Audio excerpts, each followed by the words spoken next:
you. Thank you so much for a kind introduction, and thank you for inviting me to give this talk. Can everybody hear me okay? All good? Great, thank you. I will say that I'm not remotely a Victorianist. This isn't at all in my area of study, but it's certainly been very fascinating learning a little bit about it. So without further ado, elevated above the common herd, the Victorians and the classics. My title comes from a Christmas Day sermon by Thomas Gaisford, Regius Professor of Greek at Oxford, and of course eponym of the Gaisford Prizes in Greek, which concluded, "Nor can I do better than impress upon you the study of Greek literature, which not only elevates above the vulgar herd, but leads not infrequently to positions of considerable emolument." Classics, then, as both spiritually and monetarily enriching. I can certainly attest to the former, the latter to perhaps maybe not quite so much. You will note that it is Greek rather than classical literature in general that he commends, and this was typical of the High Victorian age. Notwithstanding Palmerston's famous association of, oops, famous association of the Roman and British empires in his invocation of the Pax Romana, the famous quote, Civis Romanus sum, it's up on the screen now, as he defended the use of gunboats to assert the interests of British citizens abroad in the Dons Pacifico affair, and notwithstanding the centrality of Latin in the school curriculum, still by the mid-century, 19th century, Greece, or at least an invented image or images of Greece, had completely captured the Victorian imagination. The so-called Augustan age of the 18th century had generally glorified and imitated Latin poetry and prose, with little corresponding interest given to Greek literature or art. But we can almost date the beginning of the Victorian interest in, not to say eventual mania, for all things Greek, to 1758. With the Doric Temple at Hagley Park. 85, with the Doric Temple at Hagley Park, which was the first building of the Greek revival in Europe.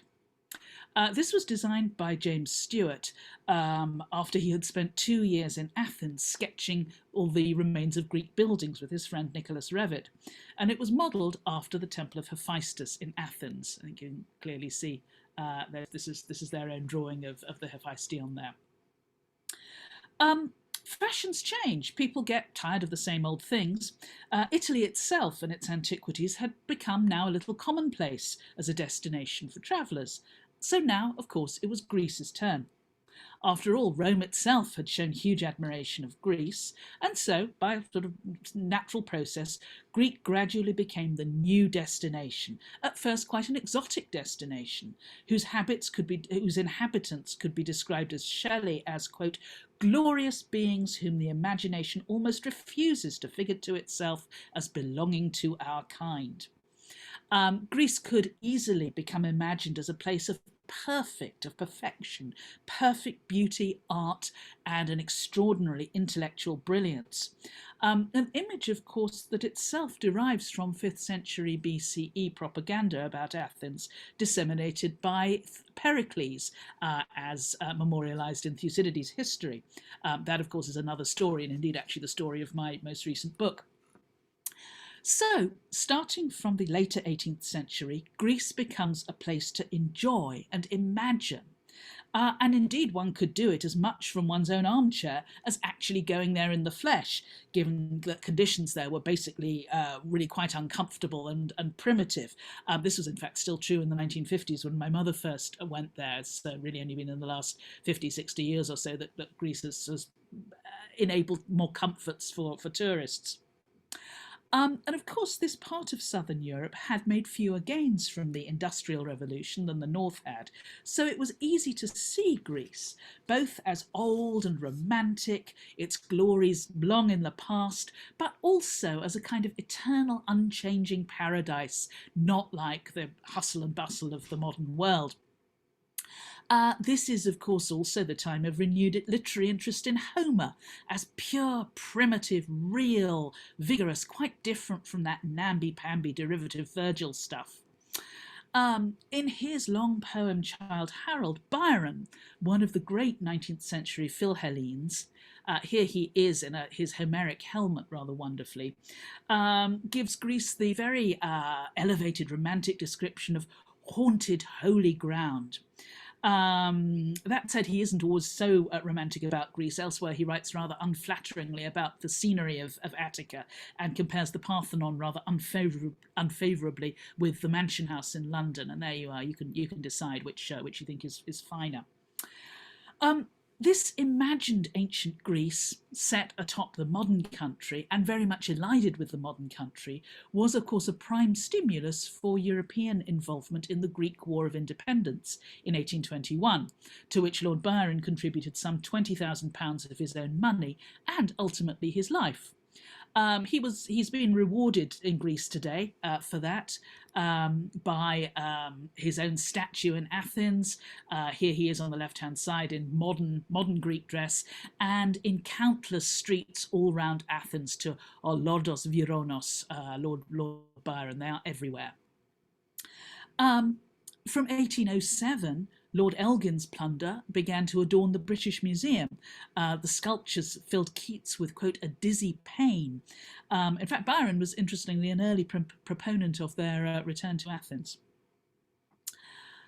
The classical world has always been a kind of virtual reality for those receiving it, onto which we can project our imaginations, perhaps our longing for a kind of ideal world full of philosopher kings, our desires, both spiritual and more worldly, where we, both as members of the discipline who make a career out of it, and as interested lay people, can show off our knowledge and strut our intellectual stuff.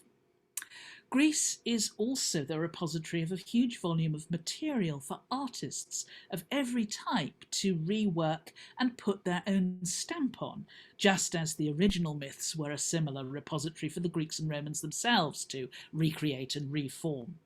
And it's probably fair to say that this process works especially well when, as was true of the original societies from which these came, there is some broadly defined common culture. So that, for example, everyone, whether, whatever level of education they are, probably has some vague sense of Homer and broad associations connected to Homer and the Greeks in general. The existence of this common culture in Victorian England was a very fertile soil for Hellenism to take root in and to flourish in quite literally hundreds of different and related forms that blur easily into one another, from the educational to the political to the professional to the artistic and to the sexual. This talk will sketch just a few outgrowths of these forms of classics and what they meant to some people who are famous, some people who are obscure, and one or two people who are actively infamous. The grip of Greece on the public imagination by the mid-century is neatly symbolised by the Albert Memorial of the 1860s. In the middle, you can see here that it's Homer with his lyre, not homegrown Shakespeare, who gets a central place among the poets on these extraordinarily elaborate carvings on the south side of the so-called frieze of Parnassus, itself a Greek reference. As the historian Frank Turner puts it, the list of poets, critics, philosophers, historians and scholars concerned with the Greeks reads like an index of the major contributors to the intellectual life of the age. The sons of the aristocracy grew up surrounded by Greek and Latin books, and classics had, and especially interestingly in its critics' eyes, pretty much a stranglehold on education at the time. Although classical learning was certainly not restricted to the elite, and indeed, as we'll see, it had a huge allure for those attempting to make it into the elite, the aristocrats of England perhaps had something of a natural affinity with the aristocrats of Greece. Pretty much all the canonical classical authors that we read today are themselves in a prime social position in their own societies. And we know little of life outside this class in ancient Greece, at least from literature. Archaeology obviously is a bit of a different story. But again, the fact that all these writers, with the notable exception of Sappho, are male is also significant for the patriarchal orientation of the society. And also relevant, I think, is the history of the Athenian Empire in the 5th century BCE. Now, Athens' empire might have been woefully small and really quite pathetic compared with the territory that the British Empire commanded, but, especially in Pericles' funeral speech, Athenian imperialists often do make claims about their civilization and all the benefits that they're bringing to the world, which would have been extremely familiar to 19th century imperial enthusiasts. Athenian democracy was also an inspiration to radicals of the day. George Grote's great history of Greece is distinctly skewed towards democratic interests, and equally there were other historians who wrote of Greece who write from the other side and project their own preoccupations and political preferences onto Greek history. One notable feature of many receptions of Greece at this time is how Greek imagery was used to explain or inform or offer a kind of fantastical image of the present and the now. John Ruskin, for example, imagined the British landscape as being imbued with all sorts of Greek mythological beings. He imagined the landscape as having this kind of magical, numinous splendour, and the fishermen and gods of the Solway. There's the mountain gods of the Cheviot, and every river is full of a sort of particular specific god or nymph that images of ancient Greece have been plopped very firmly onto the British landscape. And this tendency, in fact, can be found throughout vast tracts of Victorian writing. Even more madly, in his book The Queen of the Air, Ruskin sought to reanimate the Greek gods themselves in a very weird rationalisation. For example, he makes Athena the goddess of fresh air, so that when Homer in the Odyssey says that she laid Penelope into a deep sleep and made her taller and breathed ambrosial brightness over her face, for Ruskin, he means that she slept with the window open. Well, clearly this is ridiculous at some level, and yet if we turn it round, as Ruskin was trying to do, it does, I think, bring a certain magic to everyday life.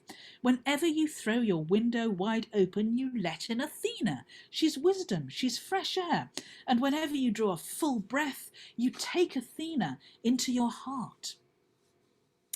There's also a way in which Ruskin is trying, as so many Victorians did, to reconcile two rather incompatible things, here Greek myth and science. There are many, and have been over thousands of years, many what strictly speaking are misreadings of classical texts, readings that their original writers would not have remotely have imagined and might have sort of completely disagreed with.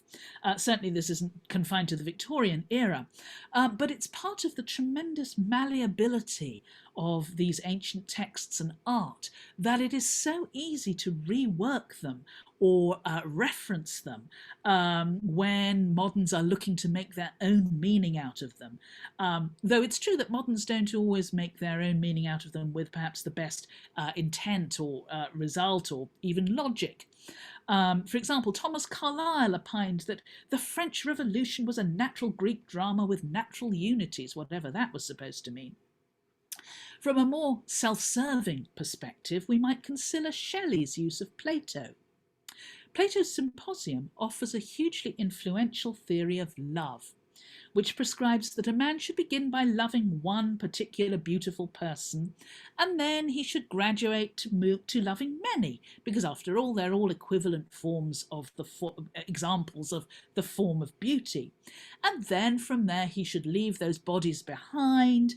He should move on to loving beautiful minds. Then he should move on to loving beautiful laws and sciences. And eventually, he will meet the supreme form of beauty and truth, the sort of Platonic ideal of the forms. Well, Shelley was very taken with Plato, but in Epipsychidion he stops at stage 2 to turn Plato into a rather convenient defence of free love that permitted him both a wife and his mistress, Aemilia Viviani. Plato would have been, I think, horrified by that misreading. Shelley, interestingly, informed his publisher that he wanted Epipsychidion to be circulated only to the sunetoi. He uses the Greek word, which means the understanding, the men who know, the initiated, the cognoscenti, the enlightened, the esoteric few, which I think, again, is a particular relationship to Greek that some of these people had. On the one hand, it is a common culture, but on the other hand, it's for the elite, for sure. A decent knowledge of classics, or, failing that, even a superficial knowledge of quotations from the classics, was often considered the path to success and entry to the top of society. This needs some qualification, which I'll offer in a bit, but it certainly was an article of belief for many that a general knowledge of Greek and Latin conferred on its possessors the mark of an educated gentleman. Because classics was felt to be a moral and literary education that taught you not just academic learning, essentially it taught you how to be a human being. Classics at Oxford today is still called Literae Humaniores, the more human letters. While in an article in the Times in 1850, the Scottish classics professor J.S. Blackie of Edinburgh condemned on moral grounds any retreat from a classical education at all. He claims that Greek and Latin are fundamental to philosophy and theology, and anyone who doesn't have Greek and Latin was at risk of slipping into immorality and, even worse, becoming French. Which was apparently for him being synonymous with being ignorant of the past, indifferent to the future, and generally lacking in virtue, merit, and even truth. The classics were especially essential to British masculinity, according to the Eton assistant master Stephen Hawtrey, and he says, "Look at those who have dabbled in science. Men who have left the beaten track of classics and mathematics for the flowery meads of scientific discovery are rather un-English." The romance and prestige of the Greek language even shaped the English language. Words like nous, intelligent, kudos, glory, and hoi polloi, the masses, come into the slang of the educated classes during this time. Lawn tennis was initially known as sphairistike, to do with balls. Sadly, this one did not catch on. It's a Victorian cliche that Homer was the Bible of the Greeks, but equally familiar phrases from Homer, as from the Bible, also seeped into Victorian language, especially for those who had any pretension to learning, often sometimes for the sheer intellectual pleasure of readers. For example, Swinburne's Atalanta mentions the young Gerenian Nestor. Well, this is a kind of inside joke because everyone knows that Nestor in the Iliad is an old man. That's kind of the point of him in the Iliad. Similarly, Flecker's Narcissus calls evening rosy-fingered, and again, it's a joke. Everybody knows, or theoretically back then, everybody knows that the phrase rosy-fingered is applied by Homer to the dawn, certainly not to the evening. There were rumblings against the classics-centred education of the 19th century, rumblings, of course, that still go on today. While the traditional public schools in 1864 recommended that the dominance of classics in the curriculum be retained, the grammar school commissioners in 1868 wanted to get rid of Greek entirely and focus on a short, non-classics-based utilitarian education, evoking the kind of thing offered by Mr. Gradgrind in Dickens' Hard Times. After all, you can't say classics without saying class. And to be fair, the Industrial Revolution had proved the need for more technological expertise in education. Still, though, as today, this seems to shortchange students on both sides of the class divide and to associate classics very damagingly with conservatism. Indeed, by right now, classicists are having to contend with the legacy of the subject as upholding white supremacism. So again, this is, I think, all sort of part of something that has really been going on for a very, very long time. What is classics for? Who is it for? And it's certainly an issue that I think is sort of been bedeviling enrolments in the discipline to this day. Cambridge lost an endowment of £100,000 by insisting that naval engineers must study Greek. School novels, notably Kipling's Stalky and Co. series, are full of a fiercely fought division between the classical and the modern sides. In Compton Mackenzie's technically Edwardian novel Sinister Street, its hero Michael, playing for the classicists in a rugby match against the modern side, pours, quote, detestation for everything the modern side stood for. They were at Thermopylae stemming the Persian charges. They were at Plataea with Aristides. Still, though, in the palmy days of Victoria, the utilitarians were generally outnumbered, and the general tone was captured well by Edward Copleston, who was later Provost of Oriel. Classics inculcates, quote, a high sense of honour, a disdain of death in a good cause, a passionate devotion to the welfare of one's country, unquote. In his essay on the use of the classics, Thomas Arnold, headmaster of rugby and Regius Professor of Modern History, was enthusiastic about classics, though less about the narrowly dry linguistic classics that was taught exclusively at Oxford until 1851, but about an expanded classics with a focus on history and indeed a modern history as well. Though he was appreciative of Roman history, he encouraged a move away from Latin to Greek, since he considered the Greek historians much more reliable than the scandalously exaggerating Roman ones. And again, I don't think we would necessarily believe that today, but this is what he felt. Arnold introduced Pindar, the lyric poet, and Aristophanes, the comic poet, to rugby, and he had a particular fondness for Aristotle and Thucydides. He believed that critical thinking could be taught through a study of Thucydides. Thucydides himself rather thought that, and considered him and a couple of others virtually our own countrymen. Really remarkable. When the French historian and critic Hippolyte Taine visited England about 20 years after Arnold's death, he commented on how the English schoolboys they were less good than French ones at Latin, but they were much better at Greek than the French ones were, and they were also very pious as well, supporting Arnold's keenness on Greek and godliness. Arnold also used the lessons of Thucydides for rather different ends.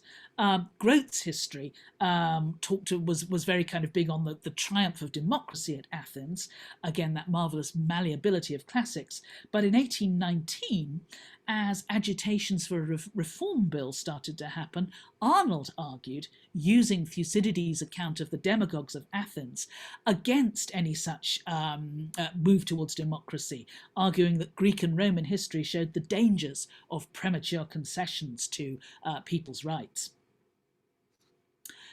Thomas Hughes's public school novel, Tom Brown's School Days, based on his days at rugby under Arnold, is full of Homer.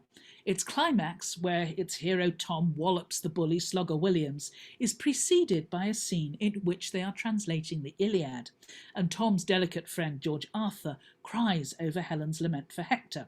Tom, the hero, springs to his defence and shows the bully what for. Tom Brown is a hero, I think, not just of this book, but in some ways represents a Victorian heroic ideal. And Latin and Greek, ideally Latin and Greek at Oxford, are an essential element for the gentleman.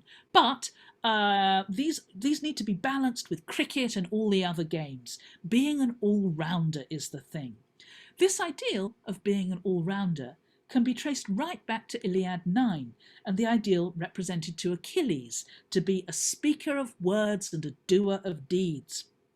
Effortless amateurism was prized in the Iliad and in 5th century Athens, and I think also among Victorian society, as we see from stories of how the great men were able to combine extreme political activity as politicians and also scholarship as well, and I'll give a particularly good example of this at the end of the talk. This effortless amateurism, being good at kind of everything without having to try too hard, is also very much prized in such essential texts as Pericles' funeral speech in Thucydides. And as I say, the Athenian Empire spoke very well to the British Empire. Benjamin Joett, famed master of Balliol College, Oxford, represented another key strain of Victorian classics in his combination of classical learning, influence educationally on his young charges, and connections to the British establishment of the time. He's famously commemorated in the rhyme, "First cam I, my name is Joett. There is no knowledge, but I know it. I am master of this college. What I don't know isn't knowledge."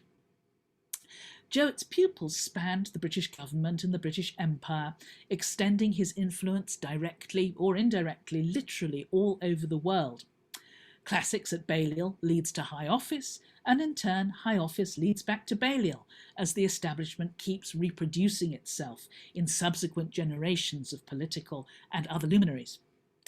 Classical knowledge could bring not only a place in society, sometimes it really actually did bring actual wealth. After all, if classics could supposedly do everything that was claimed for it, why not also economic enterprise as well? Henry Beaufoy endowed 4 written lectures from his money, inherited from a gin distillery, on lectures on the advantage of a classical education as the auxiliary to a commercial education. And he gave £10,000 to the City of London School for these lectures, arguing that from trade comes wealth, and from wealth social advancement, and that advancement more easily comes to somebody with a classical education than just somebody with a mere old business education. Andrew Amos called classical knowledge the silver key to all success. And indeed, this promise proved delightfully true for Thomas Holloway in a way. Holloway's pills and ointments, marvellous efficacy in every form of disease, were frequently presented to the public in classical settings: pillars, flaming torches, healthy Greek-looking women. This is the most famous of the patent medicines. Holloway's pills made their inventor, Thomas Holloway, rich enough to found Royal Holloway College in Egham. So sometimes classics does give you real kind of commercial success as well. Again, for Samuel Smiles, author of Self-Help, knowledge was a vital means of rising in life, and he cites many men whose lives were transformed by classics. For example, Dr. Lee, eventual professor of Hebrew at Cambridge, was a mere carpenter's apprentice, but when he acquired a Latin grammar, the world opened up for him.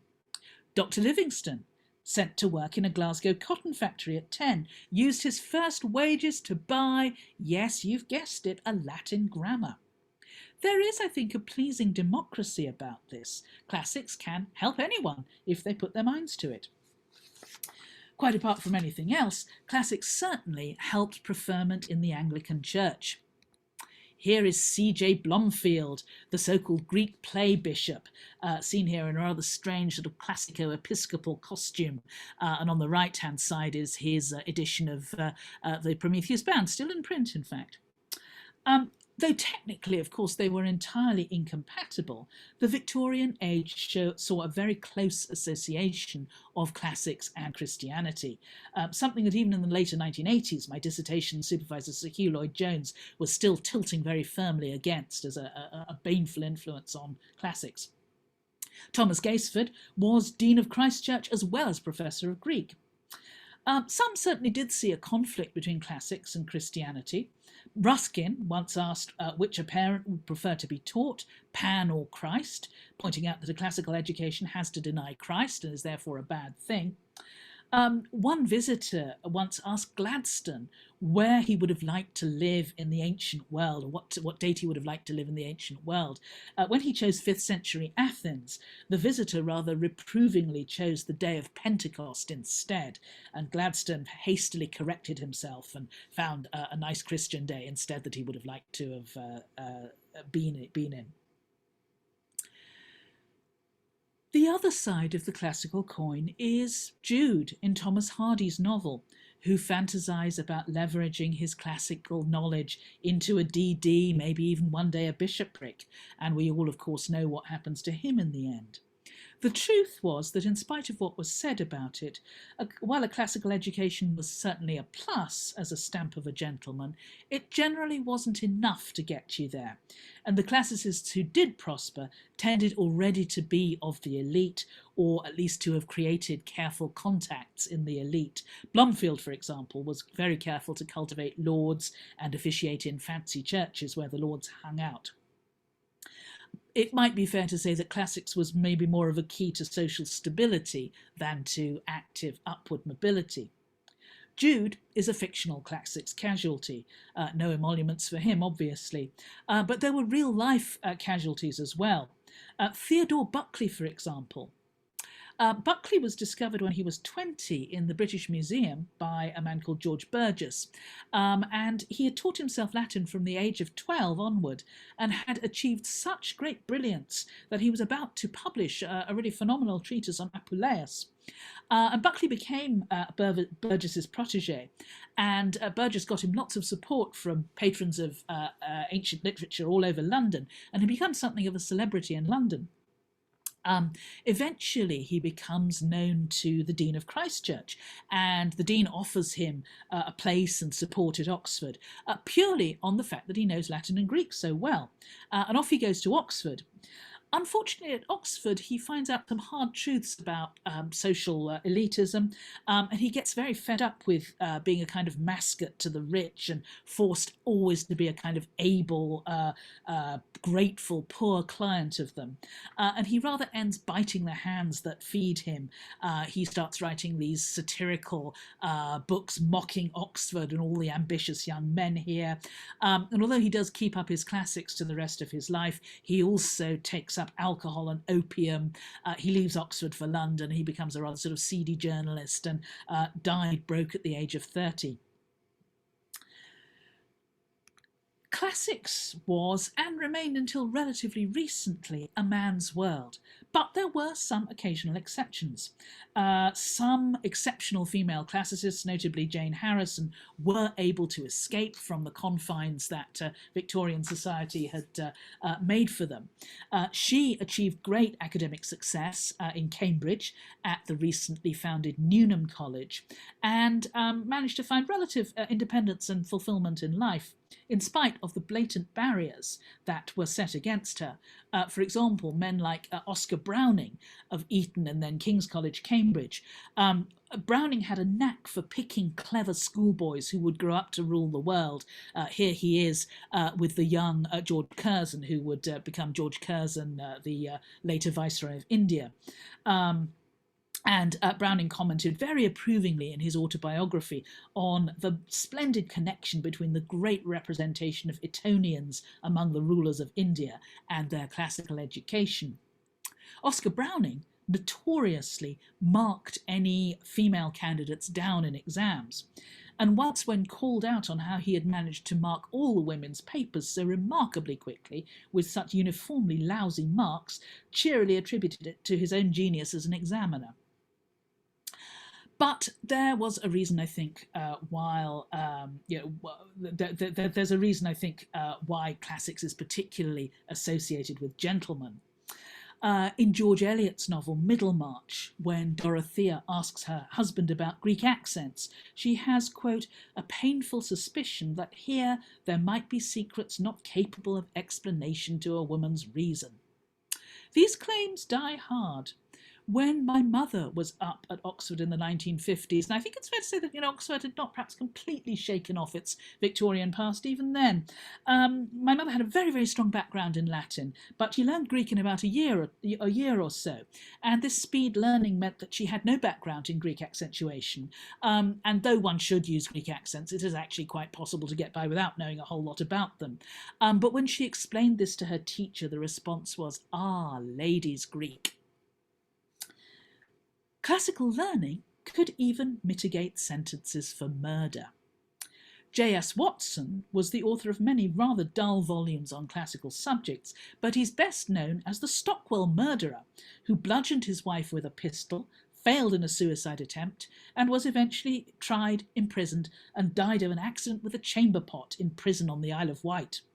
But his lawyers tried to defend him by mobilising the connection between classical learning and moral probity.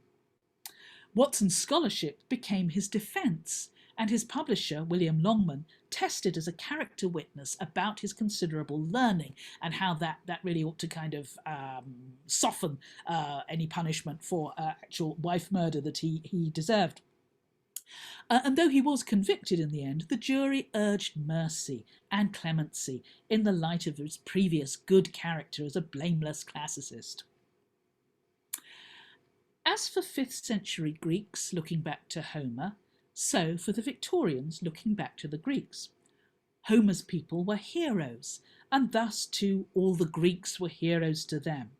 And that particular aspect of Greece and Greek heroism proved profoundly attractive and inspiring to them. After all, what could be more inspiring and auspicious for all the enterprises of empire and Britain's huge world on the stage of the 19th century than to try to grab just a little piece of Greek heroic magic for themselves to adorn their enterprises and hope them give them the world success that accompanied the Greek legacy to the world. Thus, the Crimean War was often compared with the Trojan War, reanimating the ancient world by casting the British as the direct heirs of the Greeks. In the earlier 19th century, Europe had gone to war, inspired by the glories of the ancient world in the Greek War of Independence, fought against the occupying Turkish army in the 1920s, with a view to making Greeks great again. Many hoped that Greece would regain all its classical glory if it attained independence, and the dawn of a new Hellenic golden age was an utterly captivating prospect. All across Europe, it enchanted people. Classical scholars lined up to give military advice. The Greeks were encouraged to, quote, pour their hearts into the spirits of departed heroes, as one famous war song translated into English by Byron rang. Hellenes of past ages, oh, start again to life. In spite of the rather equivocal results of the Greek War of Independence, the Crimean War was promoted with similar appeals to ancient glories. Just as Greece shaped the Victorian world, so Victorian concerns shaped Greece.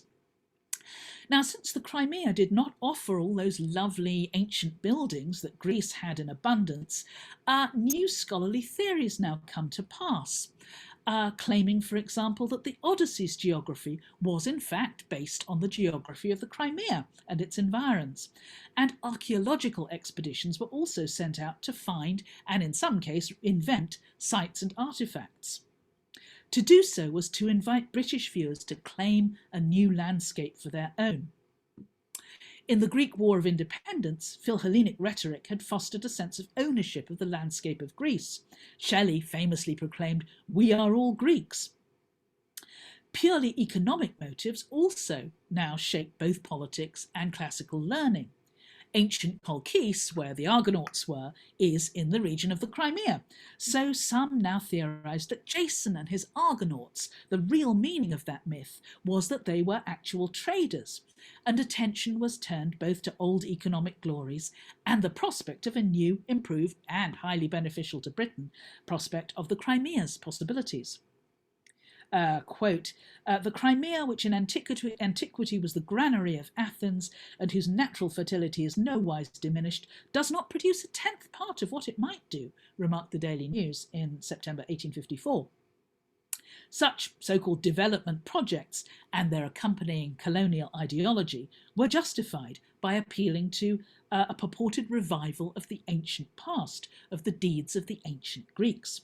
The Crimea could trade its way into the civilized world, or perhaps back into the civilized world. Fighting to bring the ancient past back to life was an inherently profitable enterprise, a recurring argument during the Greek War of Independence as well. Commerce and empire go likewise hand in hand. George Grote, in his History of Greece, says, as in regard to the democracy of Athens generally, so in regard to her empire. Under the circumstances of her dominion, at a time when the whole transit and commerce of the Aegean was under one maritime system, the condition of the maritime Greeks was materially better than it had been before, than it will be seen to have become afterwards. The army doctor and amateur archaeologist Duncan Macpherson, who served in the war, claimed, it is impossible to give a truer or clearer picture of Balaclava than that which was drawn by the father of poetry nearly 3,000 years ago in Odyssey Book 10, which seems an arguable claim to say the least. Now, of course, the Russians, saving some people's presence here, could be cast as barbarians, unappreciative of their land, and the British as the civilizing heroes. But barbarism is, of course, always in the eye of the beholder. Catherine the Great, for her part, had her eye on making the Crimea the new Byzantium and ruling from it along with Moscow and St. Petersburg. Again, it was claimed that the Crimea's first contact with the so-called civilized world had occurred when it was visited by the Greeks of the Iliad after the Trojan War. Appropriately, therefore, the British Commander-in-Chief, Lord Raglan, decided to approach the Crimea for the first time in a ship named for the commander of the Trojan expedition. Here is HMS Agamemnon, which was the sort of pivot point for the bombardment of Sebastopol. The French commander-in-chief indeed described Lord Raglan as a hero of antiquity. This army, of course, met with some early success, defeating a Russian force under the command of Prince Menshikov at the Battle of the Alma on the 20th of September 1854. And as this army had been heavily outnumbered by Russian forces, the battle was likened to the Battle of Thermopylae, which, ironically, of course, was a terrible failure since all the Spartans were killed. So, as it turned out, perhaps appropriate for the Crimean War in somewhat different ways than intended at the time, given the huge cost of that war. Quote, as the Spartan at Thermopylae, so was the Briton at the Alma's flood, equal in true heroic hardihood, as Robert Haxall put it in his poem Heart Offering to the Brave. In Glasgow, at a grand Crimean banquet, Sir Archibald Alison delivered a happy, jolly bloodthirsty speech, proclaiming that, quote, the very time we were endeavouring to celebrate in inadequate strains the heroism of our troops, the best blood of England was shed in a glorious conflict, beside Marathon and Thermopylae in the annals of military glory. Of course, we know what happens in the Crimean War, and as conditions got worse and worse, interestingly enough, and not so surprisingly, all those glorious ancient parallels seem to kind of drop away, and people aren't making the comparisons that they are at the start of the war. Classics can be the most fascinating or frankly the dullest thing in the world. The mania for all things Greek and a desire to inscribe oneself as part of a classical tradition led to a host of horrendously dull and lifeless homages to tragedy, Swinburne being an especial offender here, and I won't make you sit through any of these. But in Gilbert and Sullivan's Thespis, Jupiter curses the comedians with becoming eminent tragedians whom no one ever goes to see. So even back then, people were aware that this rather kind of leaden homage to the classics. George Eliot, through whose work classics plays a large role, memorably created a particular sort of self-absorbed scholar in the form of Edward Casaubon. But evoking classical tragedy could also give a special depth to contemporary novels, as Thomas Hardy knew especially well. The end of Tess of the D'Urbervilles resonantly invokes a much bigger, grander Greek tragic tradition. You'll remember that ending. Justice was done, and the president of the immortals, in Aeschylean phrase, had ended his sport with Tess. An Aeschylean curse also hangs over Jude and his family. In part 5, Sue, after hearing a sad story of a common ancestor who came to no good, compares it to the house of Atreus' tragic doom. For Swinburne, in fact, Thomas Hardy was poieton tragikotatos, which means the most tragic of the poets. This phrase was originally applied by Aristotle to Euripides. So again, there's a very kind of self-conscious and clear conscious sort of comparison between ancient and modern. The great texts of old have been and remain a huge consolation for many. Lord Macaulay claims that he read a Greek play every Sunday after his beloved sister died because it brought him some happiness and consolation. In prison, Oscar Wilde recalls a chorus of Aeschylus's Agamemnon. Here it is. And you'll see here, this is about a man who rears a lion cub, who is, of course, adorable and cute in its baby kittenhood. But then, of course, it grows up to be a ferocious wild creature and tears down the house and destroys it with bloodshed. Wilde identifies himself with the Lord and the treacherous cub with Lord Alfred Douglas.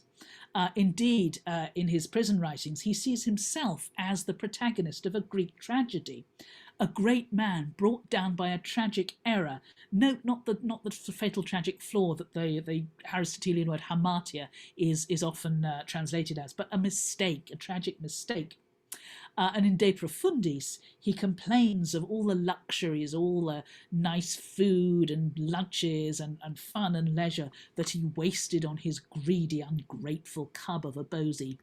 There they are. There's Wilde and Douglas. See that the little cub on the right-hand side there. Which brings us neatly to sex in all its forms and art. If there is one thing everybody knows about Greek statues, is that they were very often naked. Shocking. But of course not shocking, because nudity, not nakedness, is of course a sign of the superior civilization of the Greeks. And I think undoubtedly holding this belief was reassuring, not to say attractive, to many people of the age. Again, it helps that Greece is in southern Europe, not northern Europe, and the great divide between those two. The open southern pagans of long ago were just different from less open northern Christian Europeans, and those pagans could get away with a whole lot more. And, well, if pictures of those brought enjoyment to those northerners, well, ancientness provides a reassuring purity, and art covers a multitude of sins. Indeed, Lord Leighton, here he is in, again, sort of classically red toga-y thing, and behind him, this is his self-portrait, you can see the part of the Parthenon frieze, so an interesting sort of juxtaposition there. Leighton was praised specifically by the Italian painter Giovanni Costa for courageous purity in showing undraped figures. Still, though, there were always anxieties about this kind of thing. They are, after all, still the Victorians. Walter Pater very carefully describes Winkelmann as fingering those pagan marbles with unsinged hands, with no sense of shame of loss. John Addington Symonds' father was distinctly disturbed to find his son gazing perhaps a little too raptly at Praxiteles' prints. Though on a cheerier note, Morris, in E.M. Forster's posthumously published gay romance Morris, originally written in 1913-14 but not published till 1971, has an assignment with his gamekeeper lover Alex Scudder in the British Museum by the Parthenon marbles. A clear example of upper-class respectability, even if that respectability carefully overlays potential sexual interest and potential homoeroticism. Certainly the ancient paintings and carvings of young, naked men had, I think, a very specific appeal to some same-sex attracted men of the time. I've already mentioned Wilde and Symonds, and one should also, of course, mention Plato again, and his theories of love in the Symposium, that I think did bring genuine comfort and reassurance to people struggling with their feelings. Earlier in Forster's novel, Morris and the high-minded Clive Durham never consummate their relationship, thanks to following the ideals of Plato, of sublimation, which avoid all of what Morris's tutor calls the unspeakable vice of the Greeks. Greece enabled all sorts of things to be said and not said, or meant or not meant in the way that we would take them now to mean. This is, I think, rather an amazing quote. His face was quite oval, his eyes deep blue, his rich brown curls clustered upon his downy cheek. I beheld him, I loved him, my friendship was a passion. Oh, days of pure felicity, when Musaeus and myself, with our arms around each other, wandered together. That's actually from a novel by Disraeli, Contarini Fleming. One wouldn't perhaps necessarily have guessed that. William von Glurden's pictures of naked youths at Taormina, this is his book, were traded as underground trade as pornography, but they were also kind of acceptable because all those naked youths are very carefully classicized, draped, or indeed sort of not quite draped in this particular one, suggesting but not actually showing, and eminently classical. It makes it all right. The phenomenon of sex through a purifying lens that makes everything okay, though, is also seen in pictures like this. This is a famous picture by J.W. Waterhouse, Hylas and the Nymphs. Richard Jenkins, in his book on Victorian England and the classics, describes this scene as a good old English pond in late June and early July, apparently because that's when the water lilies flourish. And he describes the nymphs as pubertal. English, very English-looking nymphs. It's true, they don't look very Greek at all. They're naked, uninhibited, and obviously distinctly inviting. Again, we have the work of Lord Leighton, often with its rather implausible draperies, kind of standing up practically of their own accord, but obviously kind of not concealing what draperies would normally conceive. Famously, of course, the Dutch painter Alma Tadema, who often paints women in what we might think of as perhaps a sort of faintly voyeuristic way, where kind of sort of eavesdropping on them, kind of what they're doing behind closed doors. This is a painting called the Tepidarium. Nice classical name. It just means the warm room. And again, this is we get it. Obviously she's concealed, but also not concealed in a sort of fairly typical manner here.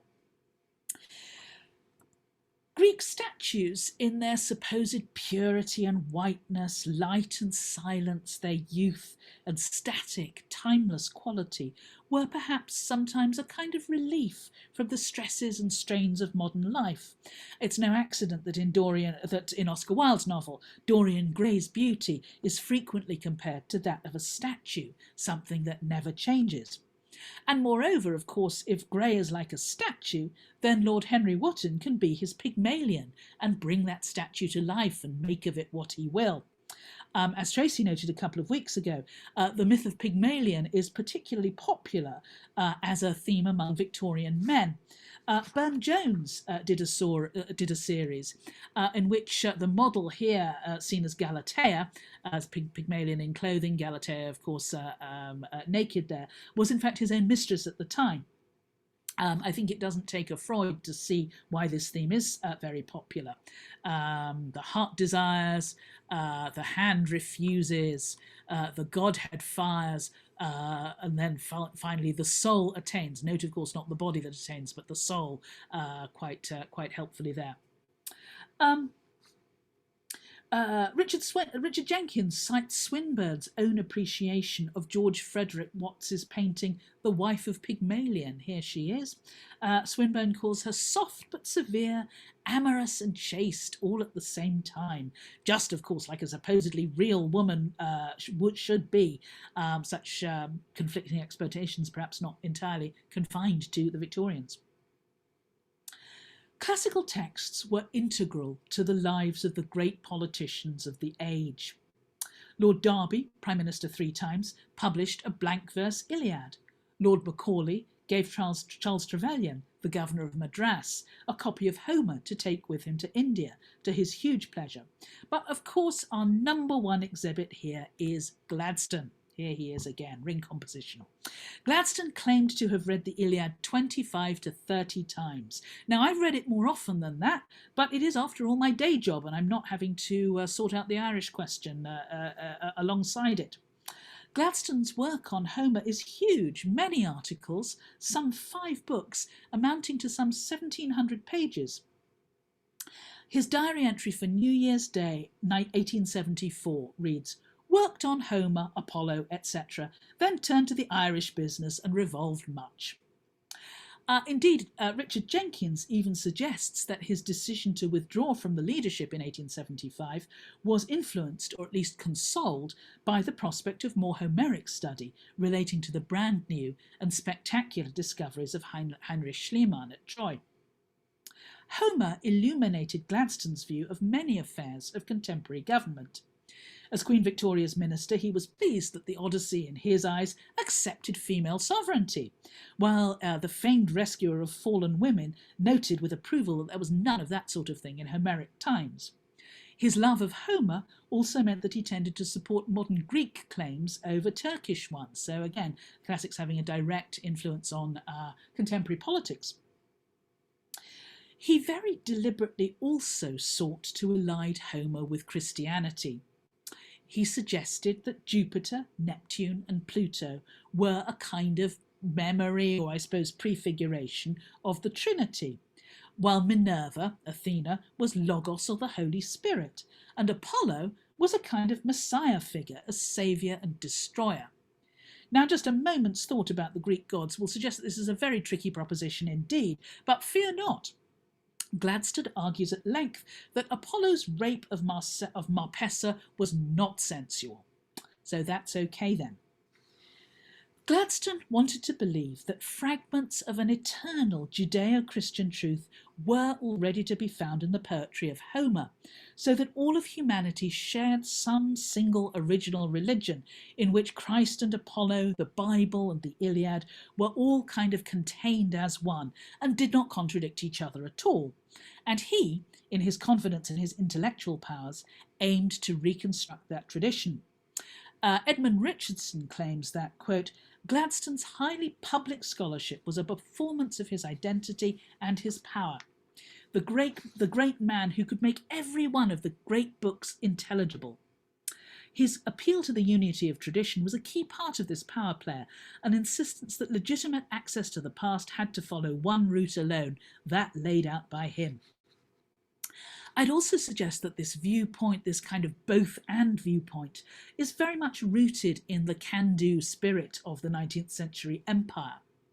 One of the central claims of Pericles in Thucydides is that Athens is an omnicompetent place that, like Achilles, combines word and deed, and by extension, freedom and order, democracy and aristocracy, beauty and toughness, all these supposed opposites that if you're good enough, if you're sort of the best city, an exceptional city, you can combine, even though they are opposites. This ideal, like that imagined by Tom Brown, Latin, Greek and cricket, and God as well, in Thomas Hughes's novel, greatly influenced the Victorian view of the world, especially the world on whose top Britain sat. And I suppose this talk is also something of a manifestation of a similar desire to bind everything together. So, having bound Greek, God and Gladstone, I will fall silent. Thank you very much for listening.